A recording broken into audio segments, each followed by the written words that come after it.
Yeah, right, I started. Look, g'day everyone. We've got the Sepoy colt here, and I've got Tyler with us today. So he's going to give you a bit of a rundown in terms of what we've been doing, how he's progressed. He sort of last laid eyes on him in October, and he's been brought up for about a week. How's he going, Tyler? Yeah, going well. So today, what I've been doing since he's been coming in is just doing some ground handling. We're going to start the mouthing process. So we've been starting that the last couple of days.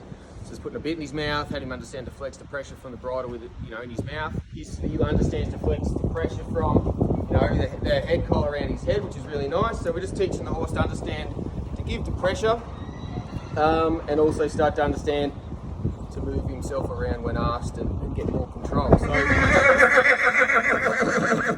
obviously the byproduct of that is getting more control of the horse. It sort of sets us up for braking, makes the braking process a lot easier. But also what it does too is when you get your horse to start using its body properly and use itself from behind, it starts to build itself up behind and start moving really nicely and start to develop its muscle tone over its back end, and obviously, all its powerhouse in the rear there we want to start working on. So it's a bit of just start to really stimulate the body and have it sort of force it to start adapting to training this early stage, and then we'll turn him out again, let him suck up some of that food, make the most of all that training, and then we'll bring him back in again, and we'll probably start the braking. We'll probably start the braking process after that. So what I'm going to be doing today is I'm going to be doing some simple groundwork with him. You can see him moving around. I'll show you some of the sort of simple drills I've been doing. Line quarter control, quarter control, just to start to understand, the back up and understand that pressure from around his nose and everything like that. And in the process of doing that, you can actually see how he's moving. It'll give you a bit of an indication of what his mindset is as well. Like, he's always been a very yes sir sort of horse. Like, as far as asking him to depart, move forwards and do what's asked, he's always been very compliant. That doesn't mean he's a pushover, and that doesn't mean he's just a slouch, but he is a horse that does show a bit of toe, the horse that does actually show a bit of natural athleticism as well.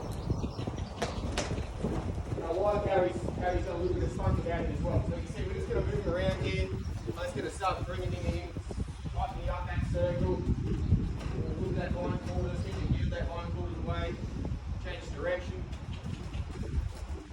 So as I start working him on the ground, my goal is to break down his body parts. So his hind quarters, forequarters, his head and neck.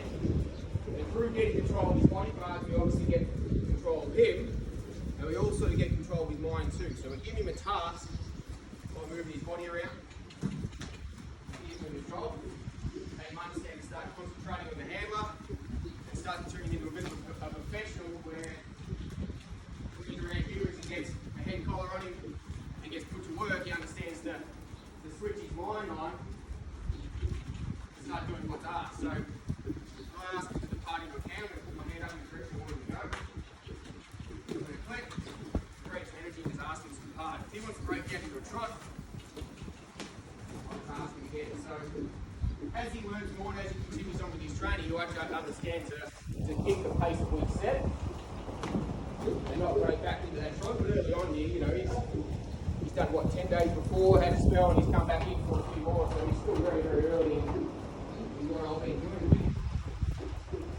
As you can see, is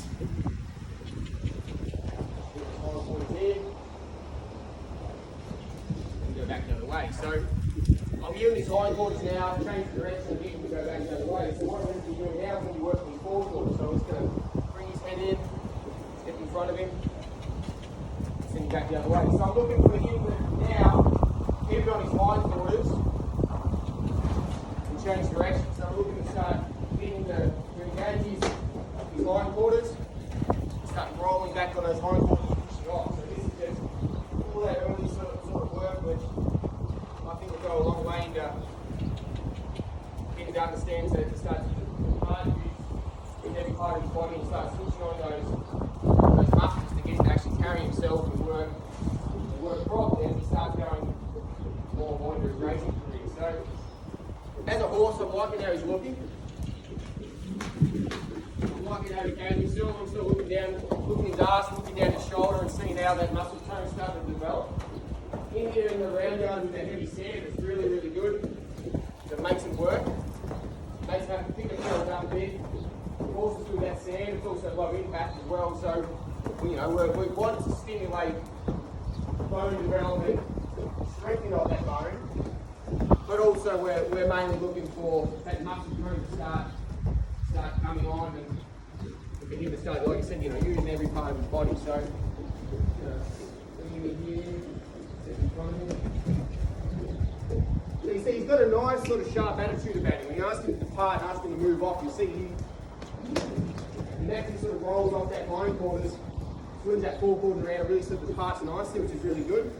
And he does it without being a horse that's overreacting. Like you see him, the partner nice, he gets a certain sort of attitude, and then he'll break back down into a trot and start thinking about it. You see he's got that inside ear on me, which is really nice. So I'm really liking how he's, the sort of way about him mentally, he's a lot to like as well. You sometimes you bring horses in here, and you see them sort of being quite sort of, they don't really have the concentration. This bloke shows a bit of ability to keep his concentration on you quite a bit. It's really nice. You see, just watching my body language there. He's seeing him come up. See he'll walk up in a respectful way, like he's not sort of barging in and sort of looking to push over top of you. I'm liking how he sort of joins onto me here and hopefully follows me back this way. Not quite.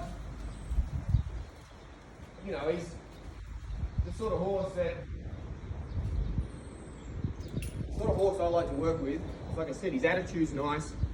He's showing me a nice prompt departure, and he's not overreactive and being a goose about it.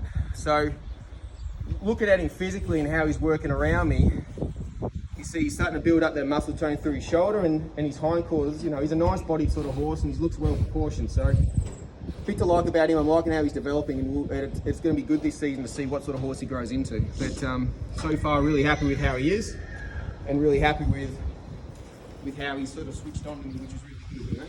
Beautiful, mate. Thanks. That's a great summary. I'll get that up for everyone to see, and and I'll give them an update around timeline. So thanks, Tyler.